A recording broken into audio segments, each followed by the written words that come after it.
जय सद्गुरु ब्रह्म महाराज को जय। गुरु ब्रह्मा गुरु विष्णु गुरुदेवो महेश्वरः गुरु साक्षात् परब्रह्म तस्मै श्री गुरुवे नमः। गुरुवे सर्वलोकानां विषजे भवरोगिणां निधये सर्वविद्यानां श्रीदक्षिणामूर्ते नमः। बृहद्वादिष्ट सिद्धान्तं पूर्णबोधोपदेशिका श्री वेंकटेश्वर योगीन्द्रं सद्गुरुभ्यो नमो नमः। आत्मानात्म अतीतमनिशं केवलात्मोपदेशिकं श्री वेमल रामय्यार्य योगीन्द्रं सद्गुरुभ्यो नमो नमः। चराचरमतीतं च अचलपूर्णोपदेशिकं श्री पूर्णानंद पूर्णयार्य सद्गुरुभ्यो नमो नमः। पूर्णबोध सुधानिधिं पूर्व पुण्य फलप्रदं वेदांतानंद सद्गुरुं वेंकटरमणार्य गुरुं भजे। पूर्णानंद पूर्णयार्य पुत्ररत्न महागुरुं कृष्णानंद विभुं दैवं कृष्णमूर्ति नमो नमः। परब्रह्मानन्दवर्षं परापर समादर्शं ज्ञानाज्ञानतीतानन्द श्री अस्मत्कार्य नमोस्तुते। सर्वकालाकाल प्रत्यक्षं सर्वोत्तम सुशासितं निरहितानन्दगुरुं श्री वेंकटदासाजं भजे। अस्मद्गुरुसमारम्भं कृष्णशान्तिपमाध्यमाम् श्री महाविष्णु पर्यंतं वंदे गुरु परंपरम। जय सद्गुरु ब्रह्म महाराज को जय। सुप्रभातम। अव्यक्तासु प्रतिष्ठा देवा पूर्व संध्या प्रवर्तते उत्तिष्ठ परम पुरुषाय कर्तव्यं दैवमानिकम् उत्तिष्ठ उत्तिष्ठ गुरुदेवा उत्तिष्ठ अचलध्वज उत्तिष्ठ सर्वदेवेश त्रैलोक्यं मङ्गलं कुरु माता समस्त जगदां महदोपासरस्थितां हिरण्यगर्भ मनोहर दिव्यमूर्ते श्रीनिज गुरोषित जना प्रियदानशीले श्रीमद्गुरेश दयते तव सुप्रभातमरेन्द्र वन्दिते भवतु प्रसन्न हिरण्ययावरणमण्डले सुदेशाच्यभूतामनन्तरूपिणे वेदांत वेद्य दयते तव सुप्रभातम् अत्यादि सप्त ऋषिया समुपास्य संध्याम् आकाश तत्त्वमावरण अखिलान्तरस्थम् ब्रह्मैव रूपत्वमेव परमार्थ तत्त्वम् श्री भागवत कृष्ण भूम प्रभो तव सुप्रभातम् वेदांत सार सर्वं तत्त्वमेव सत्यम् त्रैलोक्यवशमानाय सर्वं तव स्वप्रकाशम् भासावतीर्न वेदं तव बोधरूपं श्री भागवत कृष्ण भूम प्रभो तव सुप्रभातम् न शब्द पंचकं सैव नैवासि तत्त्वं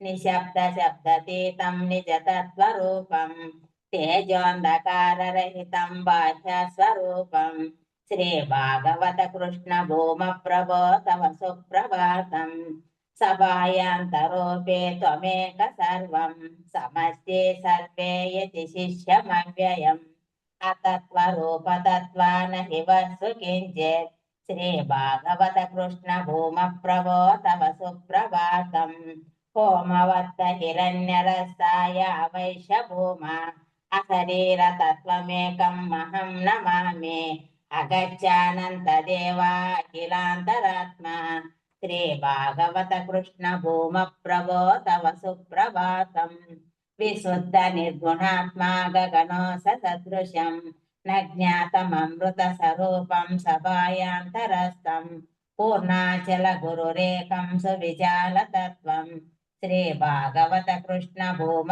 प्रभो तव सुप्रभातम् श्री भूमरूपदयाग्निगुणामृताब्धे सर्वारिष्टनाशा जगदेक शरण्यमूर्ते శ్రీ సత్య జ్ఞానానందతీత నిత్య స్వరూప శ్రీ భాగవత కృష్ణ భూమ ప్రభో తవ సుప్రభాతం అజ్ఞాన మూలహరణం తవ చరణ తీర్థం గురుపాద స్థాన తీర్థం గుణరూపరహితం త్వం వినా న కించిదాతీనం అవినాశతత్వం శ్రీ భాగవత కృష్ణ భూమ ప్రభో తవ సుప్రభాతం చిత్తం స్వప్నాంతరస్థం విహితం బ్రహ్మేశ తత్వం శుద్ధే సుసుప్త్యా వివచ పరిపూర్ణతత్వం తేషాం ప్రభాత సమయే స్తుతిరంగ భజాం ప్రజ్ఞానతీత పరమామపనోతి సత్యం శ్రీ భాగవత కృష్ణ భూమ ప్రభో తవ సుప్రభాతం.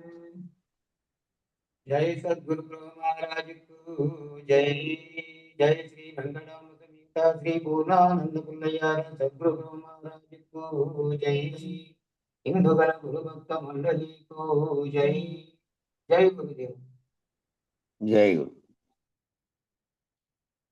అందరికీ జై గురు.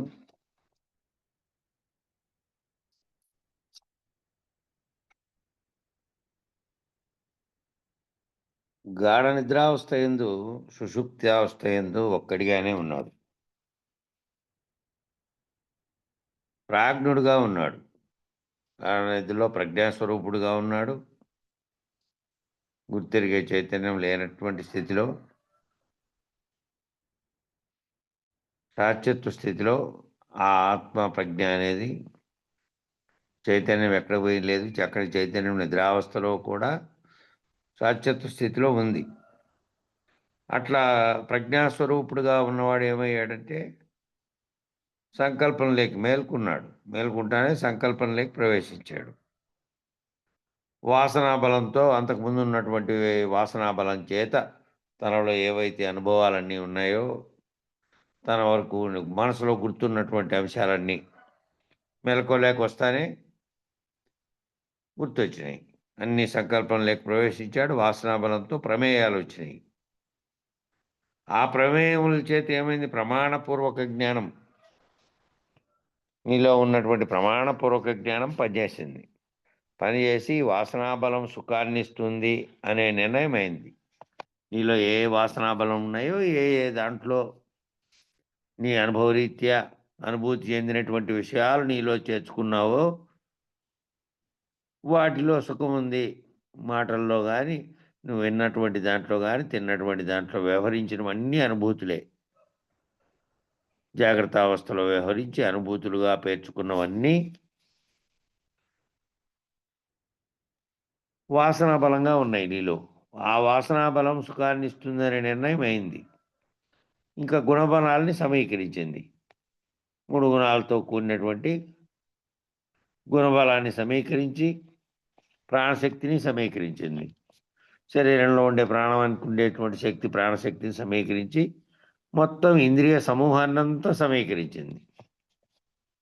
ఇంద్రియ సమూహం అంతా ఏదైతే గుర్తెరిగే చైతన్యం ఉందో దాని అధీనంలోకి, అది దాని యొక్క సూచనలతో, దాని యొక్క ప్రకాశంతో ఇవి పని చేయగలిగినటువంటివన్నీ వచ్చినాయి. దీంతో కూడి మేల్కొన్న తర్వాత జగత్తంతా తోచింది. ఆ తోచిన జగత్తులో ఆ వాసనాబలంతో వ్యవహరించాడు. తోచిన జగత్తులో ఎట్లున్నాడంటే వాసనాబలం చేత వ్యవహరిస్తున్నాడు. తోచినటువంటి జగత్తులో, మేల్కొంటానే తోచిన జగత్తులో ఆ సంకల్పం ఏదైతే తనలో పుట్టిందో, తన ఆలోచనల్లో కలిగినటువంటి దాంతో వ్యవహరించాడు. వ్యవహరించి ఏం చెప్పావు? నేనే దీనిని సృష్టించాను, నేను దీనిని అనుభవించాను, నా యందే అది లయమైపోయింది. నువ్వు చేసినటువంటి కార్యాలు, నేను ఫలానా వస్తువును తయారు చేశా, లేకపోతే నేను ఫలానా పనిని చేశా, నేనే దాన్ని అనుభవించా, ఆ పని వల్ల వచ్చినటువంటి అనుభవాన్ని కూడా నేనే అనుభవించా, నా యందే అది లయమైపోయింది. అది నాలోనే లయమైపోయింది. మళ్ళా ఉదాహరణ చెప్తున్నాడు ఇక్కడ. చక్కగా కష్టపడి జిలేబీ తయారు చేశారు. ఎవరు తయారు చేశారు జిలేబీ? నేనే తయారు చేశాను. తర్వాత ఏం చేశావు? శుభ్రంగా భుజించినావు, అనుభవించావు. ఏమైంది అప్పుడు అంటే నీ లోపలికి పోయింది. ఇంకా కొంతసేపు అయింది.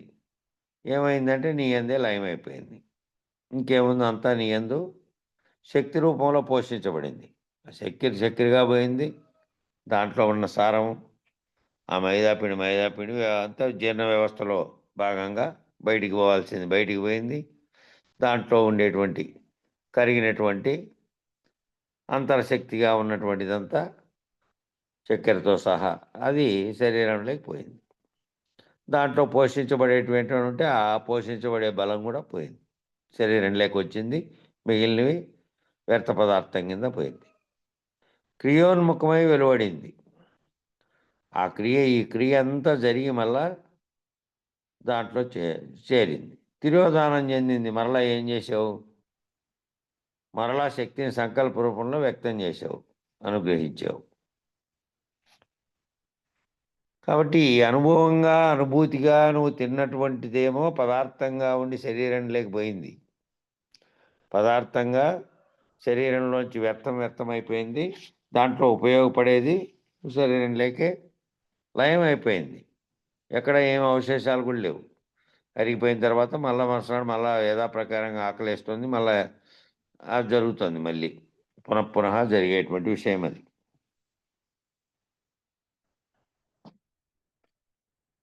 మళ్ళా ఏమైంది? మళ్ళా శక్తిని సంకల్ప రూపంలో వ్యక్తం చేసావు.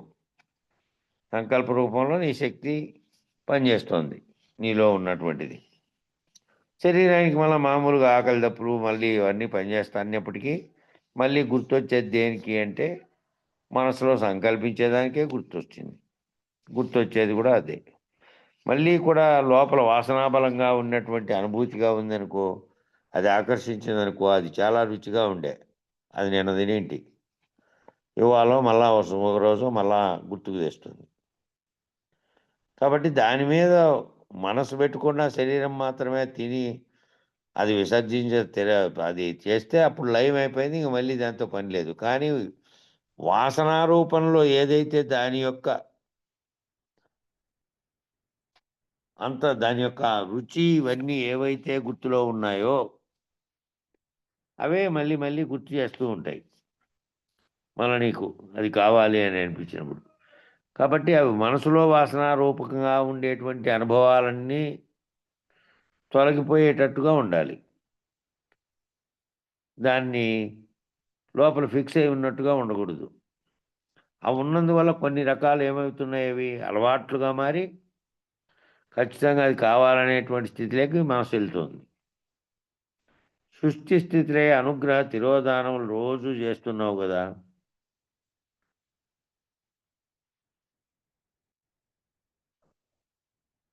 చేయడం లేదా? సృష్టి స్థితి లయం అంటే వ్యక్తం కావడం, జాగ్రత్తలోకి రావడం, వ్యవహరించడము, మళ్ళీ లయమైపోవడం. నిద్రలో గాఢ నిద్రావస్థలో లయమైపోతున్నాం.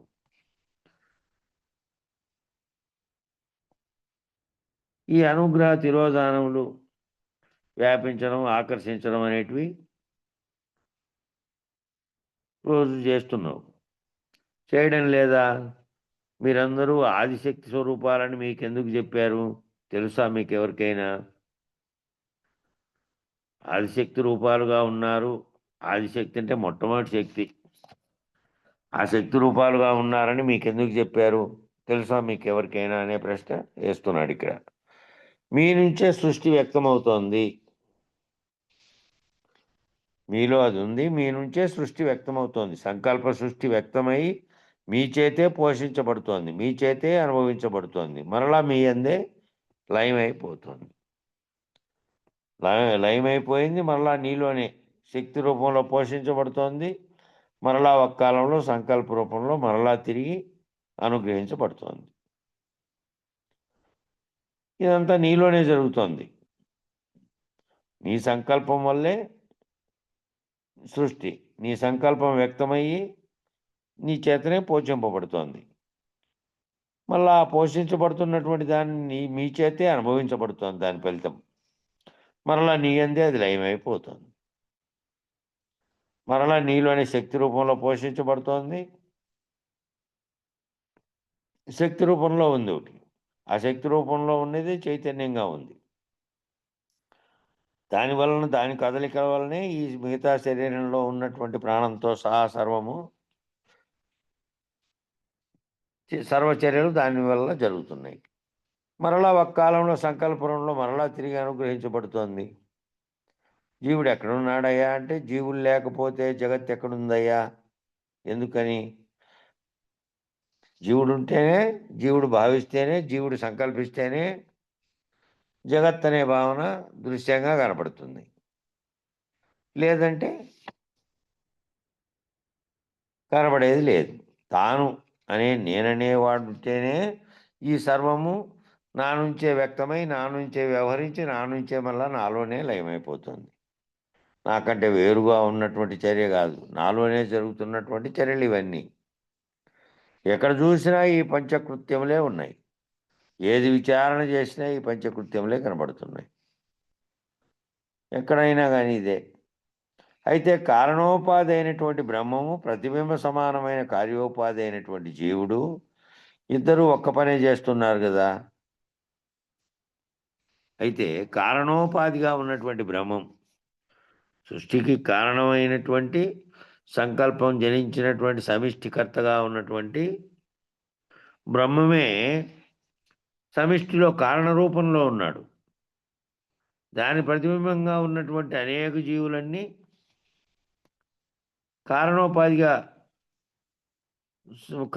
కారణమైతే కారణోపాధి నుంచి కార్యరూపం ధరించాయి. ఇవి కార్యరూపం ధరిస్తే స్థూల శరీరాలు స్థూలంగా కనపడేటువంటివన్నీ వచ్చాయి. కారణ రూపంలో ఏ రకమైన స్థూలము లేదు. ఆ చైతన్యం అనే శక్తి ఉన్నప్పటికీ ఆకారం లేదు దానికి. ఇక్కడ ఆకారం వచ్చింది. ప్రతిబింబ చైతన్యంగా, ప్రతిబింబ సమానమైనటువంటి కార్యోపాధి అయినటువంటి జీవుడు, ఇద్దరూ ఒకే పని చేస్తున్నారు. ఆయనేమో సృష్టికి చేస్తున్నాడు ఈ పని, ఈయనేమో స్వయంగా చేస్తున్నాడు. ఇద్దరిలో ఉన్నటువంటి సమైక్యంగా ఇద్దరికీ ఉన్నటువంటి శక్తి ఒక్కటే ఉంది. కాకపోతే బ్రహ్మము కారణోపాధిగా ఉన్నాడు. కారణోపాధి అంటే బ్రహ్మానికి ప్రత్యేకమైన శరీరం లేదు. చైతన్య స్వరూపంగా ఉండి ఏ చైతన్యం అయితే పనిచేస్తుందో అది సృష్టికి పనిచేస్తుంది. జీవుడు ఆయన ఒకే రకమైనటువంటి వాళ్ళే, ఒకే చైతన్యమే అంతటా పనిచేస్తోంది. అది అఖండ ఎరుకగా ఉంది, ఇది వెష్టి ఎరుకగా ఉంది. అయితే అక్కడ చేస్తున్న పని ఏమిటి అంటే, సృష్టికి సంబంధించినటువంటి, జగత్తుకు సంబంధించినటువంటి సర్వము ఆయన చేస్తున్నాడు. ఇవన్నీ జరగడానికి ఏ ప్రకాశం చేతనైతే బ్రహ్మాండం అంతా రోజువారీగా అవన్నీ పనిచేస్తున్నాయో, దానికి కారణమైన శక్తి అంతర్గతంగా ఉన్న చైతన్యం అదే బ్రహ్మాండ చైతన్యంగా ఉంది అది. ఇక ఈయన ఏం చేస్తున్నాడు? ఈయన జీవుడుగా ఉన్నటువంటి ఆయన స్వయంగా తన పనులు తాను మేల్కొన్నప్పటి నుంచి సంకల్పించి అనేకమైన పనులు చేసి, ఆ పనులు తానే చేసి, తానే అనుభవించి, తానే మళ్ళా లయించినటువంటి స్థితిలో ఏమి చేయకుండా కూడా ఉన్నాడు. ఇద్దరూ స్వయమే. ఇద్దరూ వేరువేరుగా చేస్తున్నప్పటికీ ఇద్దరూ స్వయంగా చేస్తున్నటువంటి వారు. కాబట్టి పంచకృత్య పరాయణ పుట్టింది మొదలు పోయే వరకు కదా. నువ్వు అనేకమైన పనులు ఏమీ చేయడం లేదయ్యా బాబు, ఇదంతా ఒక పనే. ఏమిటదంటే తను తానెరుగుట, తనని తానెరుగుట. పుట్టినప్పటి నుంచి చేస్తున్నటువంటి వ్యవహారాత్మకంగా చేస్తున్నావు. నిన్ను నీవు ఎరిగితే, నీవెవరు అనేది ఎరిగితే, నువ్వు ఆత్మస్వరూపంగా ఉన్న స్థితిని ఎరిగితే, నువ్వు ఆ బ్రహ్మము చేస్తున్నావు. వేరువేరుగా లేవు. వేరువేరుగా నువ్వేం చేస్తున్నావు? జీవుడు అనే భావం చేత వ్యవహారాత్మకంగా వ్యవహరించినప్పుడు వ్యవహారంలో నీవు తాదాత్మ్యం చెంది ఇక్కడ పనిచేస్తున్నావు. నిన్ను నీవు ఎరిగితే, నీ స్వరూపాన్ని నువ్వు ఎరిగితే, నీ స్వరూపంగా ఉన్నది చైతన్యంగా ఉన్నది, అదే సమస్తము వ్యాపించినటువంటి బ్రహ్మాండ చైతన్యంగా కూడా ఉన్నది. ఏమెరిగాడయ్యా ఈ పంచకృత్యముల ద్వారా? ఈ 5 పనుల ద్వారా సృష్టి స్థితిలయ, తిరోగాన,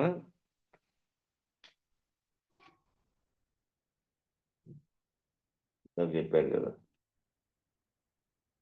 ఈ పంచప్రమేయం చేత ప్రమాణ పూర్తి. దీంట్లో ఏం చేశాడు? సృష్టి స్థితి లయ తిరోధానములు చేశాడు. ఇవన్నీ పోషింపబడి క్రియోన్ముఖై తిరోధానం చెందింది శక్తి రూపంలో. ఈ 5 కృత్యాలు ఎవరు చేస్తున్నారు? పంచకృత్యముల ద్వారా నాయందే సంకల్పం ఉద్భవిస్తోంది. ఈ స్వరూప జ్ఞానాన్ని ఎరిగిన తర్వాత ఏం తెలుసుకున్నాడు అంటే, నాయందే సంకల్పం ఉద్భవిస్తోంది, నాయందే అనుభవించబడుతోంది, నాయందే లయమవుతోంది, నాయందే తిరోధానపరచబడుతోంది, మరలా అనుకూలమైన కాలమందు నాయందే అనుగ్రహించబడుతోంది.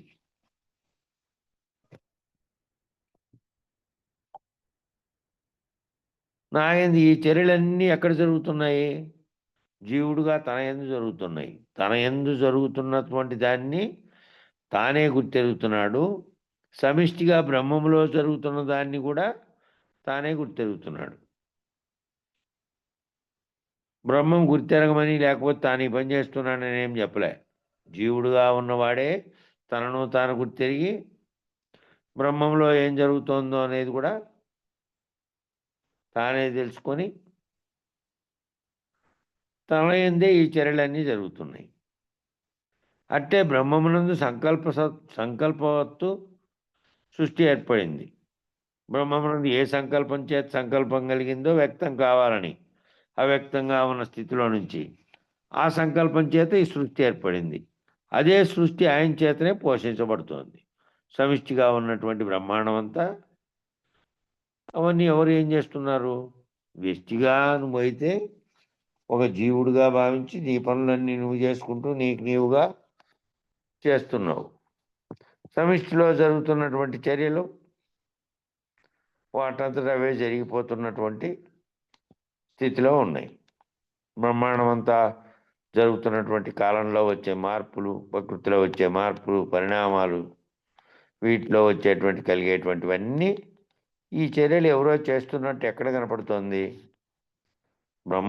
బ్రహ్మము చేత చేయబడుతున్నప్పటికీ ఇక్కడ వ్యష్టిగా చేస్తే ఒక పని జరిగింది. ఆ పని యొక్క పరిణామ క్రియను నీవు అనుభవించి నీవే సృష్టించినట్టుగానే బ్రహ్మము యొక్క చర్యల వల్ల బ్రహ్మాండంలో జరుగుతున్న వ్యవహారాన్ని అంతటి ఆయనే పోషించి మళ్ళీ ఆయనే లయిస్తున్నాడు. కాబట్టి అదే సృష్టి ఆయన చేతనే పోషింపబడుతోంది. అదే సృష్టి ఆయనందే లయమైంది. అదే సృష్టి మళ్ళా తిరిగి కొంతకాలం సంరక్షించబడి మరలా కొంతకాలానికి మళ్ళా వ్యక్తీకరించబడింది. నిద్రపోయినప్పుడు అణిగిపోయి మళ్ళా లేస్తానే అన్నీ గుర్తుకొచ్చి అన్ని వ్యవహారాలు చేసినట్టు మళ్ళా కొంతకాలానికి మళ్ళా వ్యక్తీకరించబడింది లయమైండేది కూడా. ఈ రకంగా సృష్టి స్థితిలో తిరోధాన అనుగ్రహములు ఎక్కడ తిరిగేసి చూసినా, ఏ స్థాయిలో చూసినా, 8 శరీరాలతో ఎక్కడ చూసినా సర్వ వ్యవహారమును అనంత విశ్వమును పరిశీలిస్తే పంచశక్తులు, పంచబ్రహ్మలు, పంచకృత్యములు, పంచబీజములు అన్నీ 5 కనపడుతున్నప్పటికీ, వేరువేరుగా పంచీకృతంగా కనపడుతున్నప్పటికీ, 5 రకాలుగా కనపడుతున్నప్పటికీ అన్నీ కూడా ఏకముగానే ఉన్నాయి. ఇవన్నిటినీ పరిశీలించి తిరిగేసి చూస్తే ఏ స్థాయిలో ఉన్నా కూడా ఈ 8 శరీరాలు అంటే జీవతనువులు 4, ఈశ్వర తనువులు 4గా చెప్పబడినటువంటివన్నీ ఎక్కడ చూసినా కూడా సర్వ వ్యవహారమును అనంత విశ్వాన్ని పరిశీలిస్తే కూడా 5 శక్తులుగా, 5 బ్రహ్మలుగా, 5 కృత్యములుగా, పంచబీజాలుగా అన్నీ 5 కనపడుతున్నప్పటికీ ఏకంగానే ఉన్నవి. ఒక్కటిగానే ఉన్నది. ఒక్కటే కారణ వస్తువుగా ఉన్నటువంటిది ఒక్కటే ఉన్నటువంటిదిగా ఉంది. అంతా కూడా ఏకముగా కలిపి ఎంత విచారించినా మళ్ళీ ఎంత అఖండ ఎరుక కటికి వేయాలకు ఒక్కటే. దాని చేతనే ఈ సర్వము.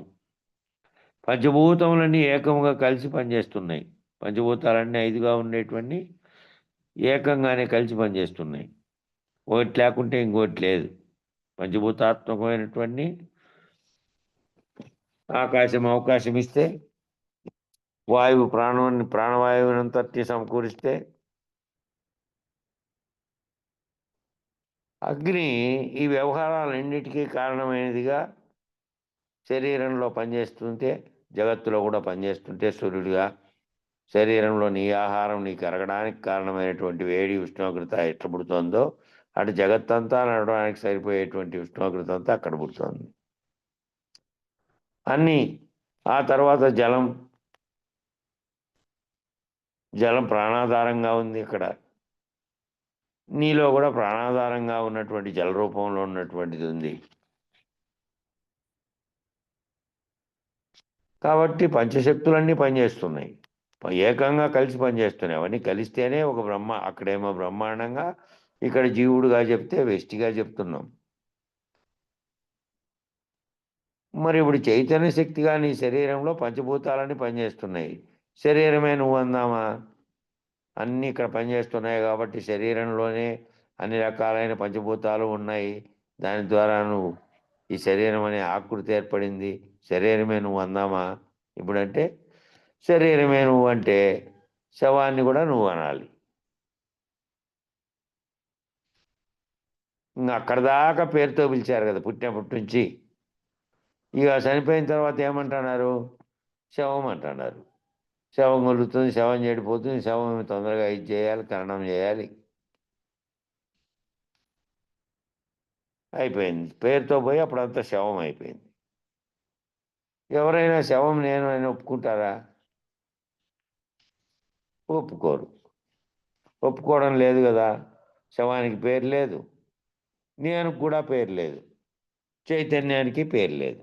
నీలో ఏదైతే గుర్తెరిగే చైతన్యంగా ఉంది, నేనని పలుకుతోందో ఆ పలుకుతున్న చైతన్యానికి పేరు లేదు. నేనని అంటున్న నేను కూడా పేరు లేదు, అంటున్న దానికి పేరు లేదు. భౌతికంగా రూపాన్ని కలిగి ఉన్నటువంటి శరీరానికి పేరుంది. వెంకటేశ్వర నారాయణ, ఇంకోటి అనేక పేర్లు శరీర రూపాలకు పెట్టినప్పటికీ అది దాంట్లో ఆ ప్రాణమైనంతసేపు, అది పోయిన తర్వాత దానికి లేదు. అట్లాగే చైతన్యవంతంగా ఉన్నటువంటి నీలో పలుకుతాండేటువంటి ఈ పలుకుతున్నటువంటిది ఏదైతే శక్తి ఉందో దానికి పేరుందా? ఆ సర్వవ్యాప్త చైతన్యం ఒక్కటిగానే ఉంది. అది నీలో, నాలో, అందరిలో.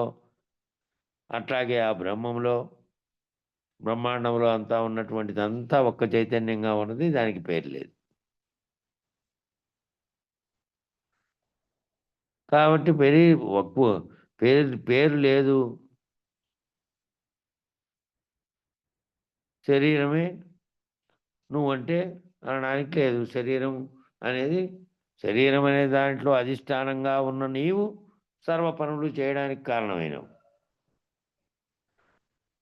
కాబట్టి శరీరం నువ్వంటే, శవం నువ్వంటే ఒప్పుకుంటావో ఒప్పుకోవు, దానికి పేరు లేదు. నేను కూడా పేరు లేదు, చైతన్యానికి పేరు లేదు. అందరిలో ఉన్న చైతన్యానికి చైతన్యం అనే పేరే.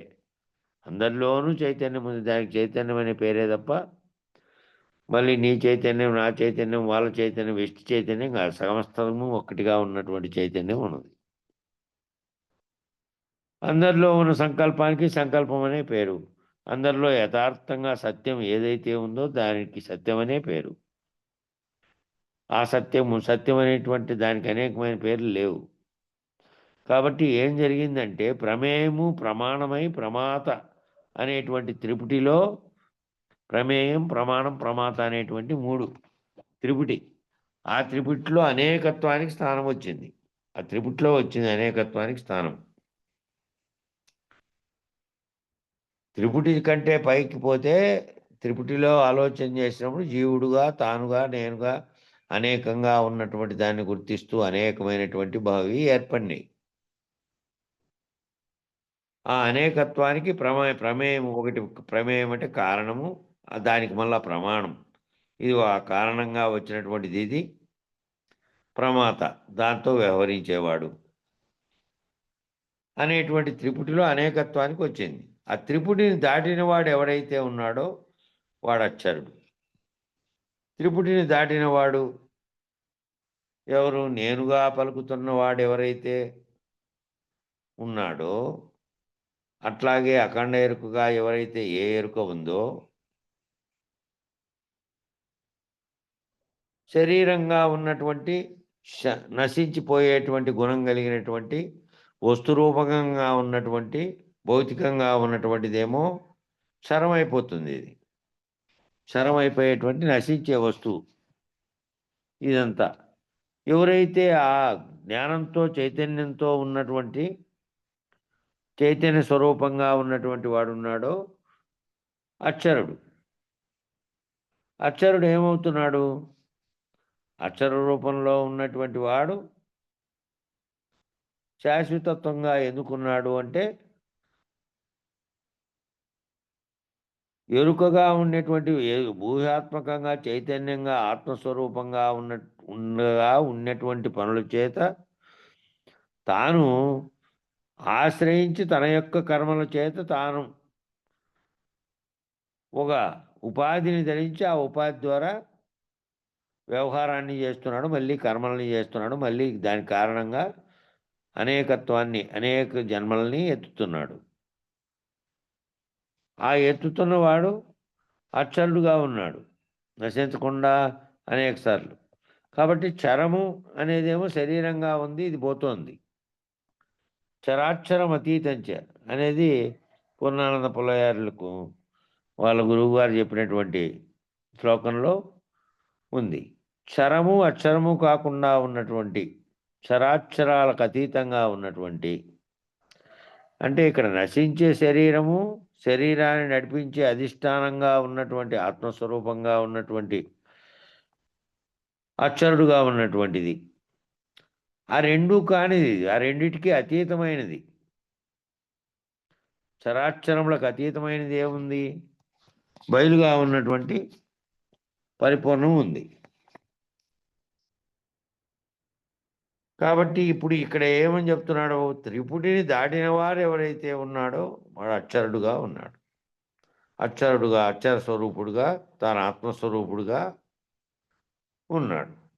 తానే పరిశీలిస్తే బ్రహ్మముగా ఉన్నటువంటి అఖండ ఎరుకలో భాగంగానే ఉన్నాడు. దాని ప్రతిబింబంగానే తానున్నాడు. కాబట్టి అక్కడే జ్ఞానము, జ్ఞేయము, జ్ఞాత అనే త్రిపుటి పుట్టింది. ఆ జ్ఞానం అంటే జ్ఞాతగా తెలుసుకుంటున్నటువంటి వాడు, తెలుసుకునే తెలివి, తెలుసుకోబడిన విషయము అనేటువంటి త్రిపుటి అక్కడ పుట్టింది. ఎందుకనేటంటే సృష్టించేటటువంటి శక్తి, సృష్టించగలిగేటటువంటి జ్ఞానము, పోషించగలిగేటటువంటి జ్ఞానము, లయింప చేయగలిగేటువంటి జ్ఞానము, మరలా దానిని సంరక్షించగలిగేటటువంటి జ్ఞానము, తిరిగి ఒక కాలానికి మళ్ళా అనుగ్రహించగలిగేటటువంటి జ్ఞానం. ఈ మొత్తం జ్ఞానం మీదే ఆధారపడి ఉంది. ఈ జ్ఞానం అంతా ఎవరిలో ఉంది? ఆ త్రిపుటి అనే దాంట్లో ఎవరైతే జ్ఞాత ఉన్నాడో ఆ జ్ఞాతలోనే, ఎందుకని అంటే సృష్టించగలిగేటువంటి ఆ జ్ఞాతలో ఏమని చెప్పారు? జ్ఞాత, జ్ఞేయము, జ్ఞానము అని మూడు ఉండే త్రిపుటిలో జ్ఞాత చేతనే ఆ జ్ఞాతకు జ్ఞానం చేత జ్ఞేయం తెలియబడింది. జ్ఞానము అనేటువంటి తెలివి చేత విషయం తెలియబడింది. కాబట్టి సృష్టించేటటువంటి శక్తి ఆ జ్ఞాత చేత సృష్టించినటువంటి శక్తి ఎవరిది అంటే జీవునిలో జ్ఞాతగా ఉన్నటువంటి, గుర్తించే చైతన్యంగా ఉన్నటువంటి దాంతోనే కలిగింది. జడ శరీరంగా ఉన్నటువంటి దానికి ఏ రకమైనటువంటి దానిగా సొంతంగా ఏ రకమైన జ్ఞానము లేదు. ఏ అవయవాల సమూహం అంతా కలిపి శరీరము అంటుంటే ఆ శరీరంలో అధిష్టానంగా ఉన్నది ఏదైతే ఉందో అది తెలుసుకుంటోంది, సృష్టించగలుగుతోంది, పోషించగలుగుతోంది, లయింపజేయగలుగుతోంది. అంతా కూడా అదే. అది పని చేయకుండా ఉంటే ఏ జ్ఞానం అయితే ఉందో ఆ జ్ఞానం చేత జ్ఞాతగా ఉన్నవాడు అంటే నామరూపాత్మకమైనటువంటి శరీరం అనే పేరు కలిగినటువంటి వాడు కాదు. వాని శరీరంలోనూ అందరి శరీరాల్లోనూ ఏదైతే తెలుసుకునేటువంటి ఎరుక ఉందో దాంతోనే సర్వము జరుగుతున్నది. ఆ జ్ఞాతగా ఉన్నటువంటి గుర్తెరిగే తెలివితో.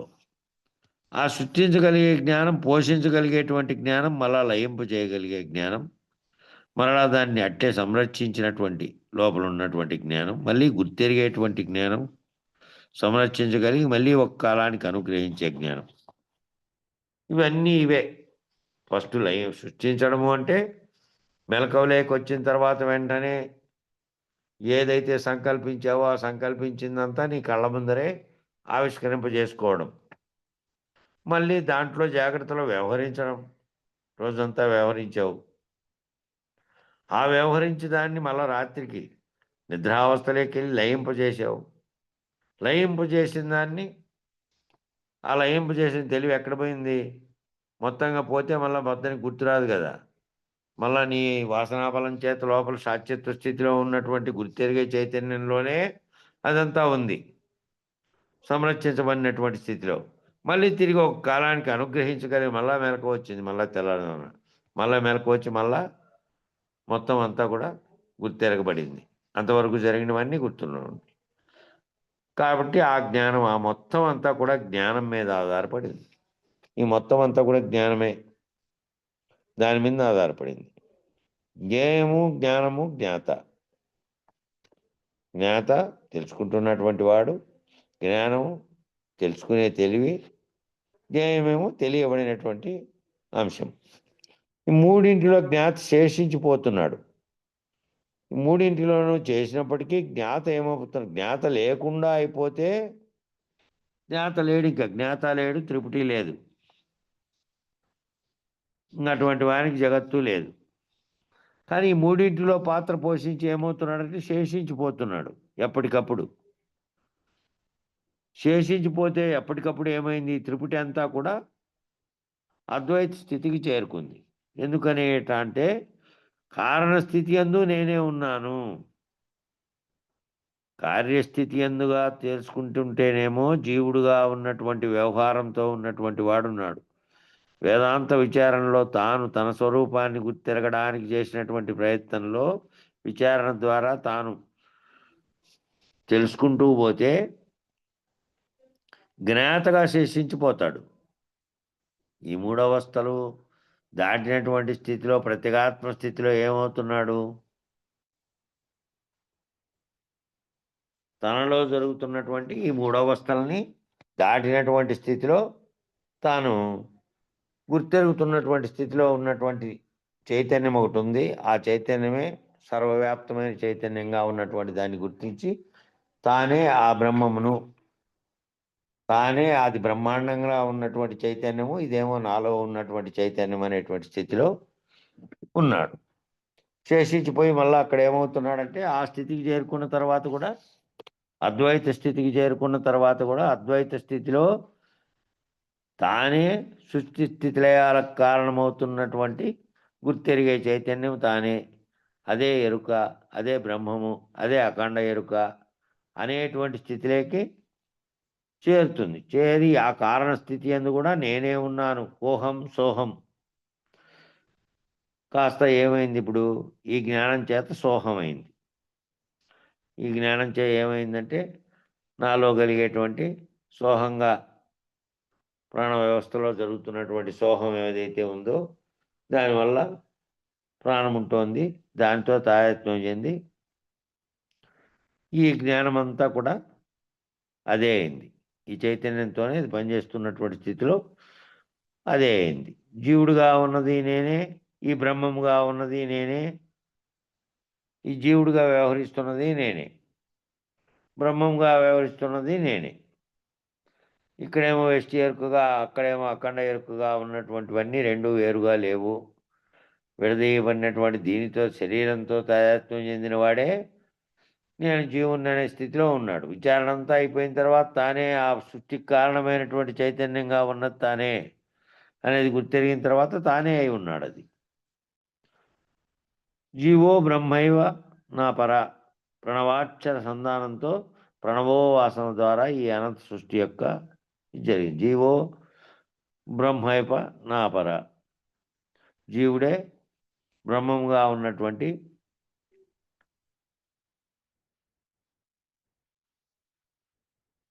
స్థితిలో ఉన్నాడు. నా పరహ జీవుడు బ్రహ్మోపనాపర అంటే ప్రణవాక్షర సంధానంతో ప్రణవోపాసన ద్వారా ఈ అనంత సృష్టి యొక్క పంచకృత్యముల యొక్క స్థితిని ఎవరైతే కార్యోపాధిగా చేశారో మళ్ళా కారణోపాధిగా రెండింటిలోనూ తెలుసుకోగలిగాడో ఈ అష్టతన నిర్ణయాన్ని ఎరిగాడో వాడు బ్రహ్మనిష్ఠుడు. జీవుడుగా ఉన్నటువంటి 4 అవస్థలు, బ్రహ్మముగా ఉన్నటువంటి 4 అవస్థలు తెలుసుకోవాలంటే ప్రణవోపాసన ద్వారా, ప్రణవోపాసన అంటే ఓంకారం అనే దాని ద్వారా, ఓం అనే దానితో దాన్నే ఉపాసనా మంత్రంగా చేసుకుంటూ దాన్ని ఎవరైతే భావన చెందుతున్నారో ఈ అనంత సృష్టి జరగడానికి కారణమైనటువంటి ఓంకారము అందులో ఉన్నటువంటి ఇక్కడ నా పరహ అంటే జీవుడే పరమాత్ముడు అనే దానికి ఏమన్నా వర్తిస్తుందేమో ఆలోచన చేయి. నాకు పరంగా ఉన్నది అనేది తీసుకోవాలి అక్కడ. అదే నా పరహ అని అన్నాడు కదా, జీవుడే బ్రహ్మగాను పరమాత్మగాను. పరమాత్మగాను, దానికి రెండిటికి అతీతంగా ఉండే పరంగాను అట్లా అదే ఉంది. ప్రణవాక్షర సంధానం చేయడం అంటే దానితో సంధానిస్తే జీవుడు ఎక్కడైతే బ్రహ్మము పుట్టడానికి సృష్టికి కారణమైన వస్తువు ఉందో అదిగా ఉన్నాను నేను కూడా, నేనే అదై ఉన్నాను అని. అదే పరమాత్మ నేనే ఆ స్థితిలో ఉన్నా, పరమాత్మ స్థితిలో అని. ఆ ప్రణవాక్షర సంధానం చేస్తే, దానితో అనుసంధానం చేస్తే ప్రణవోపాసన అంటే ఓంకారం ఉపాసన చేసినటువంటి స్థితిలో ఈ అనంత సృష్టి యొక్క పంచకృత్యముల యొక్క స్థితిని ఎవరైతే కార్యోపాధిగా కారణోపాధిగా రెండింటిలోనూ తెలుసుకోగలిగాడో, అంటే ఆ 4 ఈ 4 8గా చెప్పబడుతున్నటువంటి జీవతనువులు, ఈశ్వర తనువులుగా చెప్పబడుతున్నటువంటి సమిష్టి తనువులు అన్నిట్లోనూ కూడా ఒకటి కారణోపాధిగా ఉంటే కారణోపాధి చేత కార్యరూపం ధరించినటువంటి, అక్కడేమో 4 తనువుల్లో ఈశ్వర తనువుల్లో కారణోపాధిగా ఉన్నటువంటిది కార్యరూపం ధరించి బ్రహ్మాండం ఏర్పడడానికి కారణమైంది. అందులో నుంచి సమస్తము అవుతోంది, వ్యక్తమై మళ్ళీ లయించిపోతోంది. జీవునిలో నుంచి ఏదైతే జీవుని యొక్క జ్ఞానంలో నుంచి సంకల్పం పుట్టి సంకల్పం చేత వ్యక్తమై మళ్ళీ జీవునిలోనే పోతుంది. ఈ పంచకృత్యాలుగా చెప్పబడినటువంటి ఇందాక చెప్పినటువంటి సృష్టించడము, వ్యవహరించడము, లయించడము, మళ్ళీ దాన్ని అట్లాగే సంరక్షించడము, తనలోనే మళ్ళీ ఎప్పుడో మెలకు వచ్చిన తర్వాత మళ్ళీ వ్యక్తం కావడం అనేటువంటి 5 రకాలుగా ఏదైతే జరుగుతోందో దాంట్లో ఈ అనంత సృష్టిగా ఉన్నటువంటిది ఏదైతే ఉందో ఎక్కడైతే కారణోపాధిగా ఉందో మళ్ళీ అది కార్యోపాధిగా ధరించిందో, కారణోపాధిగా ఎక్కడుంది అఖండ ఎరుకగా ఉన్నటువంటి స్థితిలో అఖండ చైతన్యంగా ఉంది. కార్యోపాధిగా ధరించినటువంటి బ్రహ్మాండం అంతట్లోనూ జీవుడుగా వ్యవహరించినటువంటి కార్యోపాధి శరీరంగా ఉంది. ఇక్కడ అనేక శరీరాలుగా ఏర్పడినవన్నీ కూడా కారణోపాధి తీసుకుంటే ఈ ఉపాధి కార్యరూపం ధరించకుండా ఉన్నటువంటి దాంట్లో ఏ విధంగా ఉంది? చైతన్య స్వరూపంలో ఉంది. శరీరాలన్నిట్లోనూ ఉన్నటువంటి చైతన్యంగా ఉంది. దానికి కారణంగా ఉన్నటువంటిది అంతట్లోనూ అటు బ్రహ్మాండంలోనూ ఇటు జీవుల్లోనూ ఉన్నటువంటిదంతా ఒక్క చైతన్యమే ఉన్నది.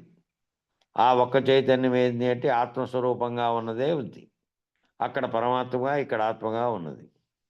ఈ 8 తనువులుగా చెప్పబడినటువంటి 4, 4, 8 కూడా ఒక్కటిగా అనుసంధానించగలిగినటువంటి స్థితిలో మహావాక్య విచారణ ద్వారా మళ్ళీ దీన్ని మహావాక్యాలతో ముడిపెట్టుకొని ఆ మహావాక్యాల సారాంశంతో గనక అనుసంధానించి చూడగలిగితే అట్లా చూడగలిగినటువంటి అష్టతన నిర్ణయాన్ని ఎవరైతే ఎరిగాడో ఈ 8 తనువులు కూడా అన్నిటినీ అనుసంధానించి చూడగలిగినటువంటి వాడు ఉన్నాడు, వాడే బ్రహ్మనిష్ఠుడుగా తానే బ్రహ్మమును, నేనే బ్రహ్మమునయ్యాను, నేనే అది అయ్యాను అని చెప్పే స్థితికి చేరినటువంటి వాడు. అహం బ్రహ్మస్మి అనగలిగినటువంటి వాడు. వాడికి సర్వము సంకల్ప సృజనమే. అంటే ఆ విధంగా తెలుసుకున్నటువంటి వానికి సర్వము సంకల్పంతో చేత సృష్టించబడుతున్నదే. ఆ సంకల్ప సృష్టి ఎలా ఉన్నదో బోధపడింది. ఆ సంకల్ప సృష్టి అనేది ఎలా జరుగుతున్నదో బోధపడింది. అనంతమైనదిగా వ్యాపించినటువంటిదంతా కూడా బిందు సమానమైనదే. అనంతమైనదిగా అనంతమైన విశ్వంగా వ్యాపించి అనేక కోటాను కోట్ల నక్షత్రాలు, భూమితో సహా అనేకమైన గ్రహాలు, సూర్యచంద్రాదులతో సహా బ్రహ్మాండంగా వ్యాపించినటువంటిదంతా కూడాను దాన్ని దాటిన అంతరిక్ష స్థితిలోకి కాటికి పోతే అంతా బిందు సమానమైంది. అది బిందు సమానమైనటువంటి స్థితిలో ఉంది. దాంట్లో నుంచి ఉత్పన్నమైంది సమస్త బ్రహ్మాండము బిందువు. ఈ బిందువుకు అతీతమైనటువంటి స్థితిలో ఈ బిందువు కూడా లేనిదై శూన్యమైంది. ఈ బిందువుగా ఉన్నది కూడా అక్కడికి పోయిన తర్వాత అఖండ ఎరుగ్గా ఉన్నటువంటి బిందువుగా ఉన్నటువంటి బ్రహ్మాండం అంతా శూన్యమైపోయింది, లేనిదైపోయింది. ఇంకా శూన్యమునందు అక్కడ శూన్యమందు త్రిపుటి లేదు. త్రిపుటి అంతా ఈ వ్యక్తమైనటువంటి దాంట్లోనే, వ్యక్తమైనటువంటి బ్రహ్మాండం ఏదైతే అవ్యక్త స్థితిలో నుంచి వ్యక్తమై బ్రహ్మాండంగా మారిన స్థితిలో జీవుడుగా ఈశ్వరుడుగా చెప్పబడిందంతా ఆ త్రిపుటిలో నుంచే వచ్చింది. అక్కడ ఏమీ లేకుండా అక్కడికి పోయిన తర్వాత బిందువు కూడా లేకుండా శూన్యమైపోయిన తర్వాత అక్కడ ఆ శూన్యమందు త్రిపుటి లేదు. ఇంకా శూన్యంలో త్రిపుటి లేదు. త్రిపుటి కూడా శూన్యమైపోయింది. తెలుసుకునేవాడు లేడు, తెలుసుకున్నది లేదు, లయమైనటువంటి విషయము లేదు. లయమైపోయినాయి అన్నీ, లయమైనటువంటి స్థితిలో ఉన్నాయి. కాబట్టి ఆ శూన్యమందు త్రిపుటి లేదు. శూన్య స్థితిలో ఏదైతే ఉందో దాని స్థితిలోకి లయమైపోయినటువంటి స్థితిలో ఏదీ లేదు ఇంకా. కానీ కార్యకారణ వివేక సదృశ్యమైనటువంటి ద్విపుటి ఉండిపోయింది. ఈ కార్యకారణాలకు ఏదైతే కార్యకారణ వివేకం చేత సదృశ్యమైనటువంటి దృశ్యంగా మారినటువంటి ద్విపుటి ఉండిపోయింది. అదే ఒక కాలంలో మరలా సృష్టికి ప్రాదుర్భావం కలిగింది. కాబట్టి జ్ఞానమునకు మన వాళ్ళు చక్కని విభజన చేసి జీవస్థానంలో చక్కగా విచారణ చేశారు. పంచకృత్యాలని జీవస్థానంలో విచారణ చేస్తే నిత్యానిత్య వివేకం వచ్చింది. మరి లయమైపోయి ఆ శూన్యంగా అయిపోయినటువంటి త్రిపుటిలో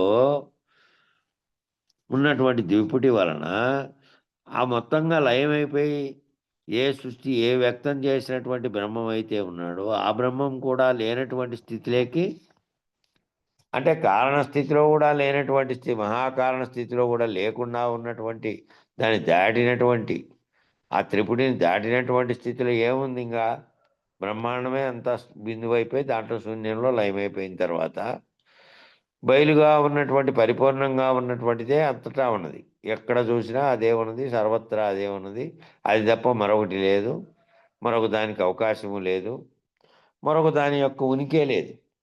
తాను లేడు, అంతా లేడు, సృష్టి లేదు అనేదానికి, అట్లా ఉన్నటువంటి దానికి మళ్ళీ ఎప్పుడో ఒకసారి పునఃసృష్టి కలగడానికి, మళ్ళా ప్రపంచం అనేది వ్యక్తం కావడానికి కారణంగా ఉన్నది ఆ ద్విపుటిగా ఉన్నటువంటి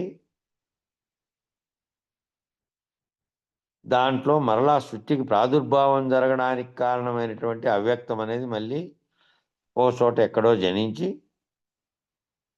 మళ్ళీ ప్రాదుర్భావం ఏర్పడుతోంది. మళ్ళీ బ్రహ్మ సంకల్పం అనే సంకల్పం చేత సృష్టికి కారణమైనది జరుగుతోంది.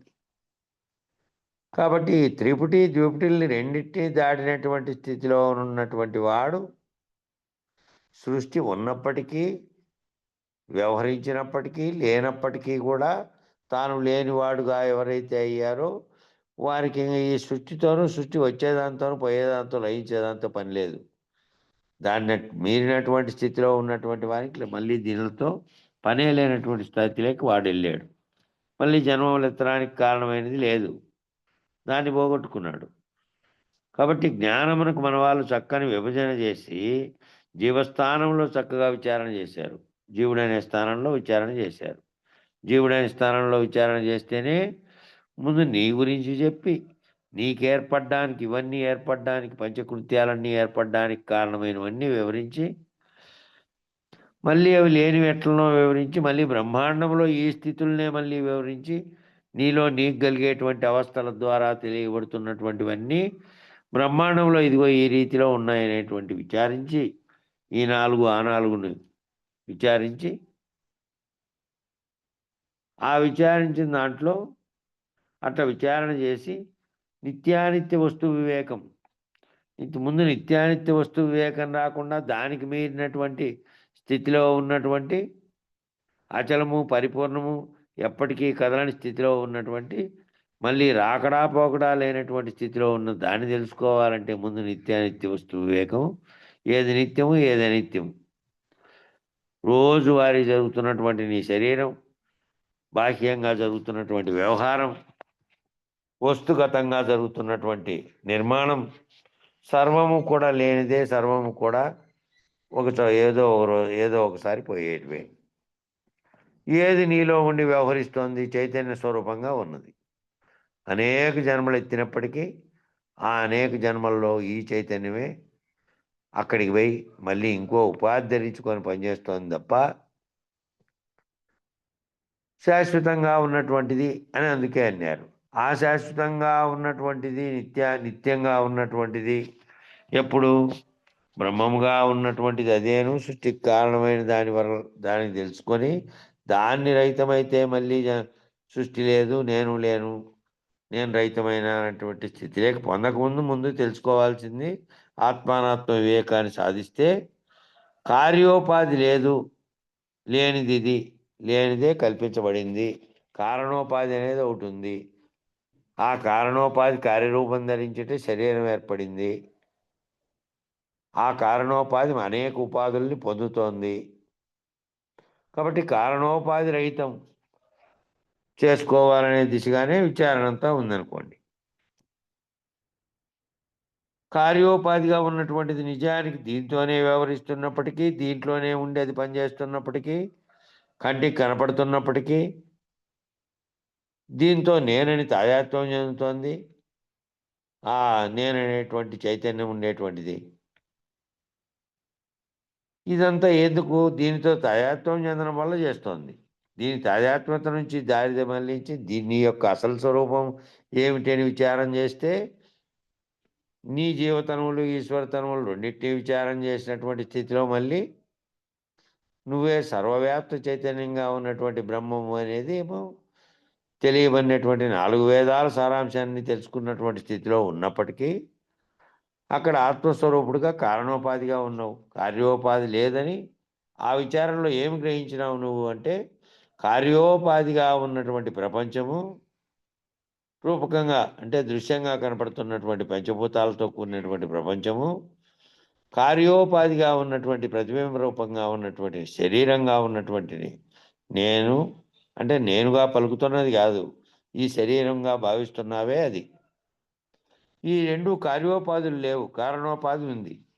నాలో పలుకుతున్నటువంటి చైతన్యంగా ఉంది, బ్రహ్మాండంలో బ్రహ్మాండాన్ని బయటికి కనిపించకుండానే నడిపిస్తున్నటువంటి చైతన్యంగా ఉన్నటువంటి పరమాత్మగా ఉంది. కాబట్టి వీటన్నిటి వివేకం చేసినందువల్ల, ఈ విచారణ చేసినందువల్ల, విచారణ వల్ల నీకు తెలిసినది ఏంటంటే నిత్యానిత్య వస్తు వివేకం వచ్చింది. ఏది అనిత్యంగా ఉంది, ఏ దాంట్లో ఇదంతా పోయిందని తెలిస్తే మళ్ళీ లాస్ట్కి ఏమైంది? కార్యోపాధి లేనిది, కార్యం ధరించినటువంటి శరీరంగా ధరించినటువంటి కార్యోపాధులన్నీ లేవు. కార్యోపాధిగా ఉన్నటువంటి బ్రహ్మాండం కూడా ఎవరి కార్యోపాధిగా ఉంది? బ్రహ్మం అనేటువంటి పరమాత్మ కార్యోపాధిగా ఉన్నటువంటి బ్రహ్మాండం కూడా లేనిదిగా ఉన్నది. అక్కడ కూడా ఒకటే మిగిలింది, ఒకటే పరమాత్మగా ఉన్న స్థితి మిగిలింది, ఆత్మగా ఉన్న స్థితి. ఈ 2 కూడా ఒక్కటేనని ఆడదాకా మిగిలిపోయిన తర్వాత ఇది లేనిది ఏదైతే వస్తురూపకంగా దృశ్యరూపకంగా నామరూపాత్మకంగా ఉందో ఇదంతా లేనిది, కేవల చైతన్యంగా ఉన్నటువంటి ఒక్కటే ఒకటి ఉంది అనేది తేలిపోయింది. ఎందుకనంటే సముద్రం సత్యమా అలలు సత్యమా అని విచారణ చేసావు. అలలేమో వచ్చిపోతూ ఉన్నాయి, సముద్రం మాత్రం ఎల్లకాలం ఉంది. ఈ అలలు కెరటాలు వాటి పరిస్థితులను బట్టి ఇంకా బ్రహ్మాండంగా తుఫాన్లు ఏమేమి ఏర్పడుతున్నాయో అవన్నీ వచ్చిపోతూ ఉన్నాయి దాంట్లో. అవన్నీ కదలికలు లేకుండా ఉంటే ఈ అనేక రకాలుగా ఉన్నటువంటి బుడగల కాటి నుంచి మొదలై బుడగలు, నొరగలు, అలలు, కెరటాలు, ఉప్పెన అంటే సముద్రమే ఉప్పొంగి ముందుకొచ్చి మళ్ళా వెనక్కిపోయేటువంటి స్థితి. ఈ స్థితులన్నీ దేంట్లో జలంలోనే జరుగుతున్నప్పటికీ వేరువేరు రూపాంతరాలు చెందడానికి దాంట్లో జరుగుతున్నటువంటి కదలికల కారణం, వాయువు చేత కదలికలు జరుగుతున్నటువంటి దాంట్లోనే అవన్నీ జరుగుతూ ఉన్నాయి. అట్లే 84 లక్షల జీవరాశుల సృష్టి కూడా అలలు అలలుగా ఏర్పడుతున్నాయి. అల ఎక్కడ పుట్టిందో అక్కడే లయమైపోతోంది. జీవులందరూ కూడా ఎక్కడ పుడుతున్నారో అక్కడే లయమైపోతున్నారు. జీవ జగత్తులు రెండూ లేకుండా పోయినాయి. జీవ జగత్తులు నిజానికి రెండూ లేనివి. కారణ వస్తువు అయినటువంటి దాన్ని తెలుసుకొని ఆ కారణ వస్తువుగా ఉన్నది బ్రహ్మము నేనైనటువంటి స్థితి లేకపోతే భౌతికంగా కనపడుతున్నటువంటి నామరూపాత్మకంగా కనపడుతున్నటువంటి జీవులందరూ లయమైపోతున్నారు. బ్రహ్మాండంగా ఉన్నటువంటి ఇవన్నీ కూడా ఈ అనేకంగా ఏర్పడినటువంటి సముద్రంలో ఏర్పడినటువంటి అనేకంగా ఏర్పడినవన్నీ లయమైపోయి మళ్ళీ జలమే అయిపోతుంది. అట్లా జీవ జగత్తులు రెండూ కూడా లేకుండా పోయినాయి. లేకుండా పోతే ఉన్నది ఏమిటి అంటే ఉన్నది బ్రహ్మమే ఉంది. ఆ బ్రహ్మమే నాలో ఉన్నటువంటి చైతన్యం.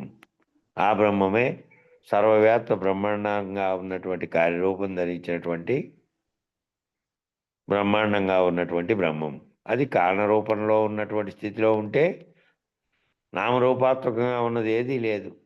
చైతన్య స్వరూపంగా ఉన్నటువంటి నాలో ఉన్నది, బ్రహ్మాండంలో ఉన్నది, అంతటా ఉన్నది ఒక్కటే బ్రహ్మమే అనేటువంటి స్థిరమైనటువంటి నిర్ణయానికి చేరాడు. విచారం ద్వారా మహావాక్య విచారణ దాకా పోయిన తర్వాత తనలో ఉన్నటువంటి తానను గుర్తెరిగేటువంటి తాను నేనెవరు అనే కాడ మొదలైంది. విచారణ చేసి ఈ 4 తనువులు ఆ 4 తనువులు లేనివిగా ఒక్కటిగానే గుర్తించి ఆ ఒక్కటి బ్రహ్మమైనటువంటి స్థితిలో స్థిరమైన నిర్ణయానికి చేరాడు. తురీయ స్థానంలో స్థిరంగా ఉన్నాడు. తురీయ స్థానంలో ఉన్నటువంటి స్థానంలో ఉన్నాడు. మిగతా కిందికి దిగొచ్చినటువంటి స్థాయిలో నుంచి ఆత్మస్థాయిలో ఉన్నటువంటి బ్రహ్మం స్థాయిలో ఉన్నాడు. తురీయ స్థాయిలో ఉన్నటువంటి స్థానంలో ఉన్నాడు. వీటన్నిటినీ గుర్తెరుగుతున్నటువంటి ఈ 4 ఆ 4 తనువుల్ని గుర్తెరుగుతున్నటువంటి శాశ్వత స్థితిలో ఉన్నాడు. ఆత్మనిష్ట నుండి బ్రహ్మనిష్ఠుడు అయ్యాడు. ఆత్మనిష్ట అంటే నేనని పలుకుతున్నటువంటి దాని స్థితిలో నుంచి ఈ అనేక స్థితిలో నుంచి ఏకమైన తర్వాత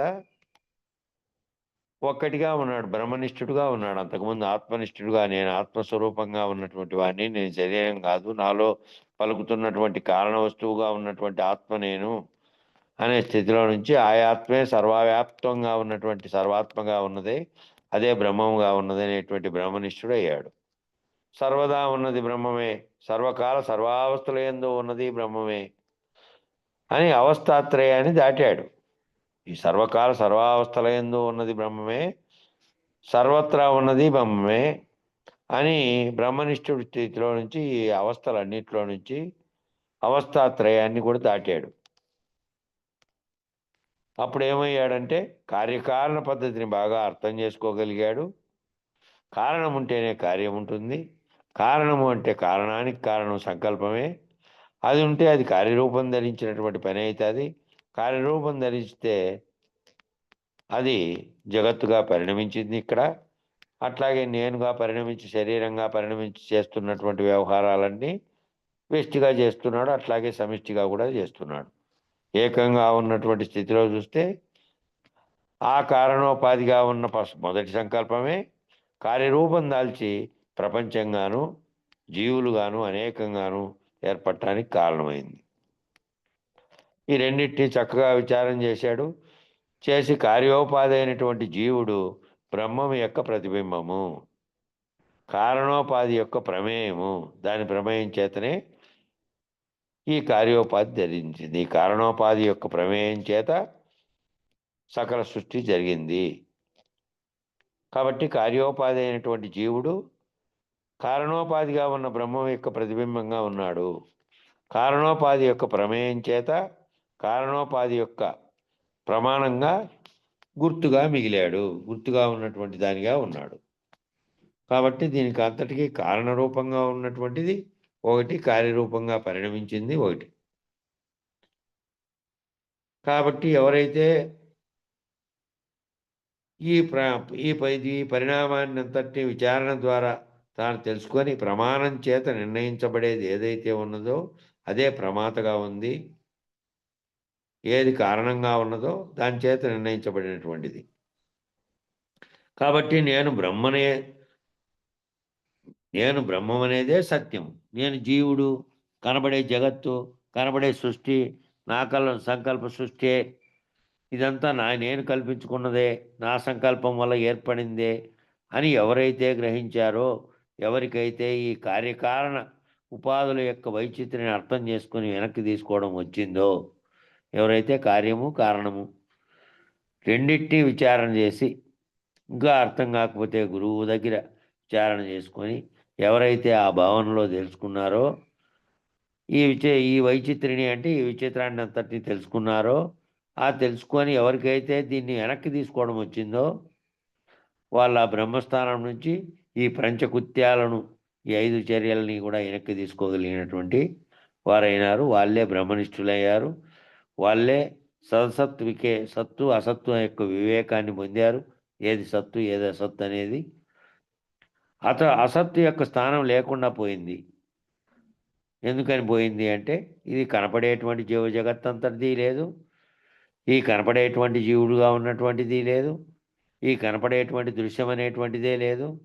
ఉన్నది ఒక్కటిగానే ఉన్నది, కారణోపాధిగా ఉన్నటువంటి బ్రహ్మముగా ఉన్నది.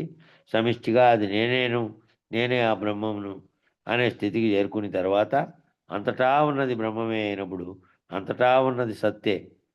కాబట్టి అసత్తుకు స్థానం ఎక్కడ లేదు అని తనలోకి తాను రమించడం మొదలుపెట్టాడు. ఇంక మళ్ళీ అప్పుడు ఆ దాకా తెలుసుకున్న తర్వాత ఏం మొదలుపెట్టాడు? తనలో తాను రమించడం మొదలుపెట్టాడు. తన యందు తానున్నటి చేత అనేకాన్ని సృజించడానికి ఆధారమైనటువంటి ప్రణవనాదం అనేది ఏమైందంటే నిశ్శబ్దం అయిపోయింది. తనలో తాను తెలుసుకున్నటువంటి వాడు తనలోనే తాను రమిస్తూ